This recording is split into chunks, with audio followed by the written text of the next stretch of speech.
respected correspondents sir, principal ma'am, teachers, parents, and my dear students, உங்க எல்லாரும் என்னோட மாலை வணக்கம்.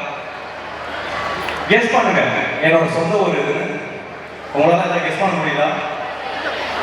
சென்னை. ஓகே, ஆக்சுவலா என்னோட சொந்த ஊர் வந்து கோட்டை காரன்பட்டி. ஓகேங்களா, நான் வந்து பக்காவான கிராமத்து பையன் தான். நான் போட்டுக்க காஸ்டியூம் அண்ட் என்னோட ஒர்க் ப்ரொஃபைலாம் பார்க்க சிட்டி பை மாதிரி தான் இருக்கும். ஆனால் என்னோட கார்டன் பாடப் எல்லாமே வந்து பக்காவான கிராமம் தான். இதுதான் என்னோட ஐடென்டிட்டி. ஓகேங்களா, ஸோ அதே மாதிரி உங்களோட ஐடென்டிட்டி உங்களோட ஊர் தான். நான் ஃபர்ஸ்ட் டைம் தேர்ட் ஸ்டாண்டர்ட் படிக்கும்போது மதுரை அதே சேம் வந்தேன். அண்ட் எப்போலாம் மதுரை வரணும் அப்போலாம் நான் ஜிகன் பிடிக்காம போனதே இல்லை. ஆனால் எனக்கு ஒன்றும் புரியல. ஆனால் பழைய டேஸ்ட் எனக்கு இப்போ எங்கேயுமே கிடைக்க மாட்டேங்குது. ஏதாவது கொஞ்சம் நல்ல கடை கொஞ்சம் சஜஸ்ட் பண்ணுங்க. ஓகே, ஆக்சுவலாக இதை விடுங்க, மதுரைக்கு இதை விட நிறைய சிறப்பு அம்சங்கள் முக்கியத்துவமாக நிறையா இருக்கு. இன்ஃபேக்ட் என்னோட ஃபீல்டை எடுத்துக்கிட்டீங்கன்னா கூட சினிமாவை டிசைட் பண்ணுறது மதுரை தான் நான் சொல்லுவேன். எப்படின்னு கேட்குறீங்களா, மதுரையில் ஒரு படம் ஹிட்டுனா கண்ணை மூடிட்டு சொன்னால் சவுத் இந்தியாவில் ஹிட்டு தாங்க. சினிமாவாக இருக்கட்டும், அரசியலாக இருக்கட்டும், வியாபாரமாக இருக்கட்டும், இது எல்லாமே டிசைட் பண்ணுறது மதுரை தான். ஏன்னா அப்படி ஒரு பவர் இந்த ஊருக்கு. ஸோ எனக்கு இந்த மண்ணில் உங்கள் முன்னாடி பேசுறதுக்கு இவ்வளோ பெரிய ஒரு ஆப்பர்ச்சுனிட்டி கிரியேட் பண்ணி கொடுக்குற சாயம் ஸ்டேஷனுக்கு ரொம்ப பெரிய தேங்க்ஸ் சொல்கிறேன். அண்ட் உங்கள் முன்னாடி வந்து பேசுறதுக்கு எனக்கும் ரொம்ப பெருமையாக வருது. ஓகே, நான் நிறைய ஸ்கூல்ஸ் காலேஜஸ்க்கு நான் சீஃப் கெஸ்டாக போயிருக்கேன். ஓகேங்களா, ஆனால் எப்போலாம் ஒவ்வொரு டைம் நான் ஸ்கூலுக்கு போகும்போதும் என்னோட ஸ்கூல் மெமரிஸ் தான் ஞாபகத்துக்கு வரும். அதில் ஒரு சில மெமரிஸ் வந்து உங்ககிட்ட நான் சொல்கிறேன், ரிலேட் ஆகுதுன்னு பாருங்க. எனக்கு வந்து ஸ்கூல் படிக்கும்போது ஒரு சில டைம் செம்மையாக காண்டாகும். ஏன்னா நமக்கு ஒரு வாரத்தில் வெறும் 2 பீரியட் மட்டும் தான் கேம்ஸ் பீரியட் அவாய்ட் பண்ணியிருப்பாங்க. கரெக்டா? ஏன்னா ஃபார் எக்ஸாம்பிள் இப்போ வெட்னஸ்டே வந்து ஒரு 7th பீரியட் கேம்ஸ் பீரியட்னு வச்சுக்கோங்க. நம்ம பசங்க வெட்னஸ்டே மட்டும் செம்ம குஷியாக இருப்பாங்க. ஓகேங்களா, லஞ்ச் பீரியட்ல நல்லா டீமாக பிரிச்சுட்டு 6th பீரியட்ல கடைசி 10 நிமிஷம் இருக்கும்போது எல்லாம் ஸ்டார்ட் பண்ணி ரெடியாக உட்காந்துருப்பாங்க. கரெக்டாக அப்போ பார்த்து ஏதோ ஒரு டீச்சர் வந்து நின்றுவாங்க, இன்னும் போர்ஷன் கம்ப்ளீட் பண்ணல, இன்னும் எக்ஸாம் தானே நெருங்குது. ஆனால் எனக்கு ஒன்று மட்டும் புரியல. ஆனால் பெரும்பாலும் மோஸ்ட்லி எந்த டீச்சர் வந்து நிற்பாங்க, மேத்ஸ் டீச்சர் தான் வந்து நிற்பாங்க. மேத்ஸ் டீச்சர் தான் வந்து நிற்பாங்க. அது இந்த ஸ்கூலில் நடக்குதா? அப்படியா? ஓகே, ஃபைன், சந்தோஷம். ஆனால் பிடி சார் தாராள கொடுவாச்சுல, அவர் எடுத்துக்கோங்க சார், எடுத்துக்கோங்க மேம் அப்படின்னு அவரும் ஃப்ரீயாக விட்டுருவாரு. இன்னொரு விஷயம், பசங்களுக்கு வந்து இன்னொரு செம்ம டென்ஷன் ஆகக்கூடிய ஒரு இடம் என்னன்னா எக்ஸாம் ஹால்னு நான் சொல்லுவேன். நல்லா படிக்கிற பசங்களாம் படிச்சு எக்ஸாம் எழுதி வந்துடுவாங்க. இந்த ஆவரேஜ் பிலோ ஆவரேஜ் பசங்க இருக்கு தெரியுமா, அவங்க பாஸ் பண்ணவங்க தான் படிச்சிருப்பாங்க. நம்மள மாதிரி பாஸ் பண்ணவங்க தான் படிச்சிருப்பாங்க, இம்பார்ட்டன்ட் கொஸ்டின்ஸ்லாம் படிச்சிருப்பாங்க. கரெக்டாக அந்த பையன் பக்கத்தில் வந்து ஸ்டாஃப் வந்து நின்றுவாங்க, நம்ம எழுதுப்பா அப்படின்னு நின்றுவாங்க. அப்போது அந்த மொமெண்ட் அவனுக்கு எப்படி தெரியுமா இருக்கும், சாவை விட கொடுமையான ஒரு மொமெண்ட்டாக இருக்கும். எப்படா அந்த 2 மணி நேரம் தாண்டுவோம், எப்படா அந்த 2 மணி நேரம் தாண்டுவோம்னு அந்த ஒரு மைண்ட் செட்டே இருக்கும். So request teachers, next time வந்து நீங்கள் பேப்பர் கொடுத்தீங்கன்னா நீங்கள் அங்கே போய் நின்றுங்க. ஸ்டூடெண்ட்ஸ் பக்கத்தில் உங்களுக்கான சேனல் போய் உட்காந்துங்கன்னா அவங்க நல்லா எழுதிடுவாங்க. ஸோ இவ்வளோக்குமே உங்களுக்கு நல்ல ரிசல்ட் வரும் நான் நம்புகிறேன். ஓகே, இன்னொரு விஷயம், நம்ம கிளாஸில் இன்னொரு விஷயம் வந்து நான் மறந்துட்டேன். ஆக்சுவலாக பிடி சார் இருக்கார்ல, அவர் வந்து எனக்கு நிறைய எக்ஸாம் வந்து எனக்கு காப்பாற்றி கொடுத்துருக்காரு. எப்படின்னு நான் கேட்குறீங்களா, வாலண்டியர்ஸ். ஏன்னா வாலண்டியர்ஸ்ன்ற பேரில் எனக்கு நிறைய டைம் பெஞ்சில் கூப்பிட்டு போயிடுவார். இதனாலே நான் நிறைய டெஸ்ட் வந்து ஸ்கிப் பண்ணியிருக்கேன், எஸ்கேப்பும் ஆகியிருக்கேன். ஆக்சுவலாக நம்ம பசங்களுக்கு வந்து நம்ம கிளாஸில் ஃபஸ்ட்டு வில்லனா யார் தெரியுமா இருப்பா? யார் இருப்பான்னு நினைக்கிறீங்க? யாரு கேட்க? Correct, class leader. கரெக்டா?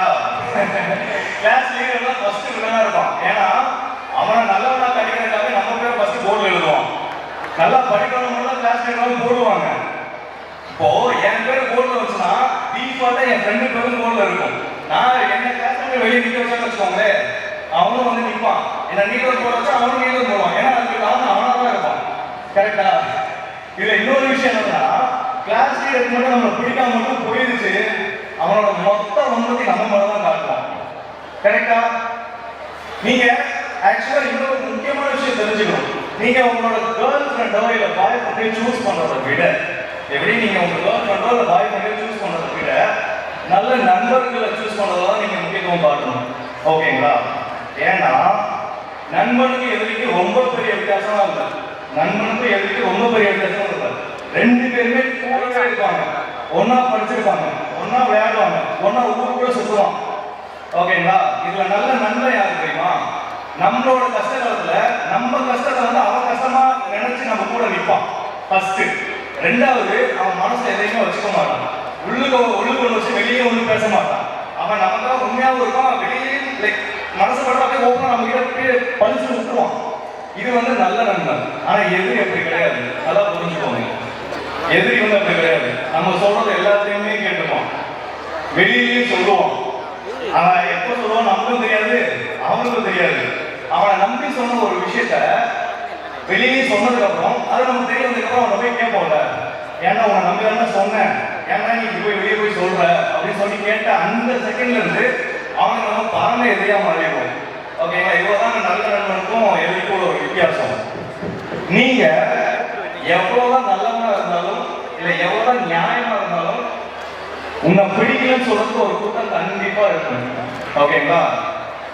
உங்களை பிடிக்கலன்னு சொல்றதுக்கு ஒரு கூட்டம் கண்டிப்பா இருக்கும்.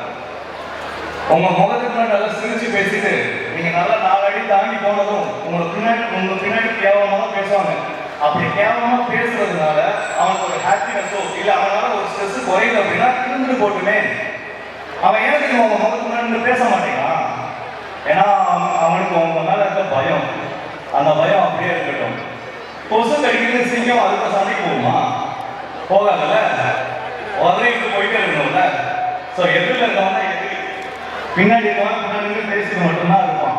ஓகேங்களா? நமக்கு இந்த உலகத்துல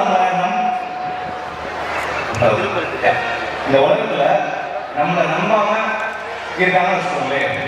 இந்த உலகமே நம்மளை நம்பினாலும் நமக்கு நம்பிக்கை கொடுத்து நம்ம கூட நிற்கிற ஒரே ஒரு ஃப்ரெண்டு இருந்தா போதுங்க, நம்ம டாக்டர்ஸ் டேல கூட ஹாப்பியா இருக்க முடியும். இந்த டைம்ல இந்த உலகத்துல எல்லாத்துக்குமே தகுதி எதிர்பார்க்கிற உலகத்துல எந்த ஒரு தகுதியுமே வேணாம் மச்சான், கூட இருந்தா மட்டும் போதும் மச்சான் சொல்ற ஒரு உறவுக்கு பேர் வந்து ஃப்ரெண்ட்ஷிப் நான் சொல்லுவேன். கரெக்டா? 100 ஃப்ரெண்டெல்லாம் தேவையில்லை, ஒரு ஃப்ரெண்டு இருந்தாலும் போதும். அவன் உங்களுக்கு உண்மையா இருக்கானா போதும். Your life will be happiest தான் இருப்பாரு. கரெக்டா இல்லையா? கரெக்டா கேக்குறீங்களா? யா. ஏன்னா நீங்க மோஸ்ட் ஆஃப் த டைம் வந்து ஃப்ரெண்ட்ஸ் கூட தான் ஸ்பெண்ட் பண்றீங்க, ஸ்கூல்ல, வெளியில, சோஷியல் மீடியால, இப்படி நிறையா. ஸோ நீங்க அதே டைம் வந்து உங்க பேரண்ட்ஸ் கூட டைம் ஸ்பெண்ட் பண்ணுங்க, உங்க பேரண்ட்ஸ் கூட டைம் ஸ்பெண்ட் பண்ணுங்க. ஏன்னா உங்களோட ஸ்க்ரீன் டைம், அதாவது ஃபோன் டைமை கம்மி பண்ணிட்டு உங்களோட ரியல் டைம் வந்து பேரண்ட்ஸ் கூட ஸ்பெண்ட் பண்ணுங்க. ஏன்னா அவங்க தான் உங்களுக்காக 100% வந்து உங்களுக்காக இருக்கணும். அண்ட் நீங்க ஏதாச்சும் அச்சீவ் பண்ணீங்கன்னா உங்களுக்காக முழுசா மனதார சந்தோஷப்படுறது அவங்க மட்டும்தான். ஏன்னா நம்மளோட பேசிக் டிசிப்ளின் வந்து யாருக்கு வந்து கற்றுக்கிறோம்னா நம்மளோட அப்பா அம்மா கிட்ட தான் கற்றுக்கிறோம். தான் பட்ட கஷ்டம் வந்து தான் பசங்க பார்க்கக்கூடாதுன்றதுக்காகவும் தான் பார்க்காத ஒரு உலகத்தை வந்து தான் பசங்க பார்க்கணுன்றதுனால இவ்வளோ பெரிய ஒரு ரெப்புடேஷன் உள்ள ஒரு ஸ்கூல்ல அவங்க எல்லாரையும் படிக்க வச்சிருக்காங்க. ஓகேங்களா? அப்படிப்பட்ட பேரண்ட்ஸை இந்த இடத்துல நம்ம கௌரவப்படுத்தணுமா இல்லையா? கௌரவப்படுத்தணுமா இல்லையா? So let's clap for them actually. நீங்க எல்லாருமே வந்து கான்ஃபிடன்ஸ்க்கும் செல்ஃப் கான்ஃபிடன்ஸ்க்கும் ஒரு வித்தியாசத்தை தெரிஞ்சுக்கணும். கான்ஃபிடன்ஸ்னா நம்மளை சுற்றி எல்லாமே சரியா போகிறப்போ, நமக்கு உதவுறதுக்கு 4 பேர் கூட இருக்கிறப்போ, ஒருத்தர் நான் ஜெயிச்சுன்னு சொல்றாங்க, அதுக்கு பேர் கான்ஃபிடன்ஸ். நம்மளை சுற்றி எதுவுமே சரியா போகலனாலும் நமக்கு கை கொடுத்து உதவுறதுக்கு யாருமே இல்லைன்னா ஒருத்தர் தான் ஜெயிச்சு காட்டுறேன்னு சொல்றாங்க, அதுக்கு பேர் தான் செல்ஃப் கான்ஃபிடன்ஸ். ஓகேங்களா? One of it actually self confidence is always better than confidence. ஓகேங்களா? உங்களுக்கு உங்க மேல நம்பிக்கை இருந்தா போதுங்க, நீங்க யாரையும் டிபெண்ட் பண்ணி இருக்கணும்னு அவசியமே இல்லை. சப்போஸ் நீங்க அடுத்தவங்க டிபெண்ட் பண்ணி இருந்து பழகிட்டீங்க அப்படின்னா you lost yourself actually. Okay. You lost yourself actually. ஓகேங்களா? ஸோ உங்ககிட்ட ஒரு குட்டி ஸ்டோரி சொல்லணும்னு ஆசைப்படுறேன். அதை சொல்லிட்டு நான் முடிச்சிடறேன். என்ன ஒரு குட்டி ஸ்டோரினா, ஒரு நல்ல பெரிய ஒரு பணக்கார வீட்டு பையன், அவன் காரை ஓடினா அவன் எஸ்டேட்ல போயிட்டு இருக்கான். ஓகேங்களா? இந்த ஸ்டோரியை கேள்விப்பட்டிருப்பீங்க ஒரு சில பேர், பட் இதுதான் நான் சொல்றேன். ஒரு நல்ல பெரிய பணக்கார வீட்டு பையன், அவன் காரை ஓடினா அவன் எஸ்டேட்ல போயிட்டு இருக்கான். அவன் கேட்டுக்கு வெளியே ஒரு பெக்கர் இருக்கான். ஓகேங்களா? அந்த பெக்கர் வந்து நடிக்கிட்டு இருக்கான். அன்னைக்கு நல்லா பனி பெய்யுது, ரொம்ப காற்று அடிக்குது, இவங்க சட்டை போட்டுக்க ஒரு ப்ராப்பரான ட்ரெஸ் கூட இல்லை. அவனை பார்த்து நம்ம பரிகாரம் ஏன்னா உங்ககிட்ட பிளாங்கெட் கூட இல்லையா, போட்டு ப்ராப்பர் ட்ரெஸ் கூட இல்லையா சொல்லி கேட்குறாங்க. அந்த பெக்கரோ என்கிட்ட இல்லை அப்படின்னு சொல்லுவான். சரி, ஓகே, வெயிட் பண்ணு, நான் போயிட்டு இதுக்கு ட்ரெஸ் எடுத்துட்டு வந்து உங்ககிட்ட கொடுக்குறேன், நாளைக்கு நமக்கு வேலையும் போட்டு கொடுக்குறேன்னு சொல்லிட்டு உள்ளுக்கு போகிறான்.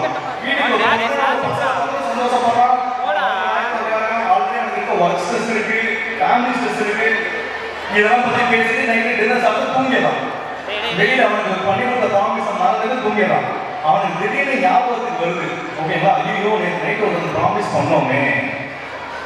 அவன் என்ன எல்லாம் தெரியாம டக்கு மாதிரி போயிட்டு ஒரு பிளாங்கெட் ஒரு போர்வை எடுத்துட்டு அவன் வந்து டக்குனு போறான், வெளியில ஓடுறான். வெளியில ஓடி போய் பார்த்தா அந்த பெக்கர் வந்து செத்துட்டான். ஓகேங்களா? இந்த ஸ்டோரியில இருந்து ஆக்சுவலா 2 மாடல் இருக்கு. நல்லா புரிஞ்சுக்கோங்க, 2 மாடல். ஃபர்ஸ்ட் மாடல் என்ன இருக்குன்னா, if you can't do something, don't promise anyone. உங்களால ஒரு விஷயம் பண்ண முடியாதுன்னா யாருக்கும் நம்பிக்கை கொடுத்து ஏமாத்தாதீங்க. இதெல்லாம் இதான் அப்படின்ட்டு ஃபர்ஸ்ட் மாடல். ரெண்டாவது மாடல் என்னன்னா, அந்த பெக்கர் வந்து தன்னைத்தானே நம்பிட்டு போது, அதாவது செல்ஃப் ஓப்பன் செல்ஃப் ட்ரஸ்ட் இருக்கும்போது அவன் அட்லீஸ்ட் சர்வைவ் பண்ணான். அவன் எப்போ இன்னொரு டிபெண்ட் பண்ணி இருந்து பழகிட்டானோ அன்னைக்கு தான் he lost himself. அதாவது அன்னைக்கு தான் அவன் செத்தான்.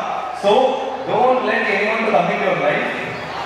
நீங்க யாரை டிபெண்ட் பண்ணிருக்காங்க, நீங்க உங்க அப்பா அம்மாவை டிபெண்ட் பண்ணி இருக்கலாம். ஏன்னா அவங்க தான் உங்களோட 100% லைஃப் வந்து அவங்க உங்களுக்காக கொடுப்பாங்க. ஸோ அவங்க தவிர வேற யாரோட பேச்சையும் கேட்காதீங்க. Don't trust any fake promises. ஓகேங்களா? நீங்க உங்களுக்கு பிடிச்ச விஷயத்தை பண்ணணும்னு நினைக்கிறப்போ 1000 பேர் 1000 விதமா பேசுவாங்க. ஓகேங்களா? அதெல்லாம் நீங்க கண்டுக்காதீங்க. நீங்க கடைசிக்கு ட்ரை பண்ணிட்டே மட்டும் தான் இருக்கும். நீங்க ட்ரை பண்ணி தோற்றாலும் பரவாயில்ல, சந்தோஷமா தோக்கலாம். ஆனா ட்ரை பண்ணாம பின்னாடி ரெக்ரெட் பண்ணி இருக்கவே கூடாது. ஓகேங்களா? நீங்க உங்க கோலோ இல்ல உங்க பேஷனை நோக்கி போயிட்டு இருக்கும்போது, நீங்க உங்க கோலோ இல்ல உங்களோட பேஷனை நோக்கி போயிட்டு இருக்கும்போது ஒருத்தன் வந்து சொல்லுவான், உனக்கு இது தேவையா, உன்னால இதெல்லாம் முடியாது, நீ இதை பண்ணி என்ன பண்ணி அப்படின்னா அவங்க நிறைய பேர் நம்ம டிமோட்டிவேட் பண்ணுவாங்க. அந்த டைம்ல உங்களுக்கு உங்க மேல நம்பிக்கை இருந்தா போதும். செல்ஃப் போட்டு என்னைக்குமே இருக்கக்கூடாது. இன்னைக்கு நீங்க என்னால முடியுது அப்படின்னா நாளைக்கு உங்களால எல்லாராலையும் முடியும். ஓகேங்களா? So focus on your goal. நல்லா படிங்க, டிசிப்ளினா இருங்க. ஏன்னா because discipline is the root of every successful person. ஓகேங்களா? So discipline must. பெரியவங்களுக்கு ரெஸ்பெக்ட் கொடுங்க. ஏன்னா இப்போ இந்த காலத்தில் நிறைய பேர் வந்து கோல் அப்படின்னு போறாங்க. ஸோ பெரியவங்களுக்கு வந்து ரெஸ்பெக்ட் கொடுங்க, அது ரொம்ப முக்கியம். அண்ட் அப்பா அம்மா டீச்சர்ஸ் இவங்க 3 பேச்சையும் கேளுங்க. கண்டிப்பா you all will be success you all will be success in your life. ஓகேங்களா? So all the best for your board exams. நல்லா பண்ணுங்க. Thank you so much. And one more request, like நான் வந்து உங்களுக்கு ஒரு செல்ஃப் எடுத்துக்கலாமா? ஓகே.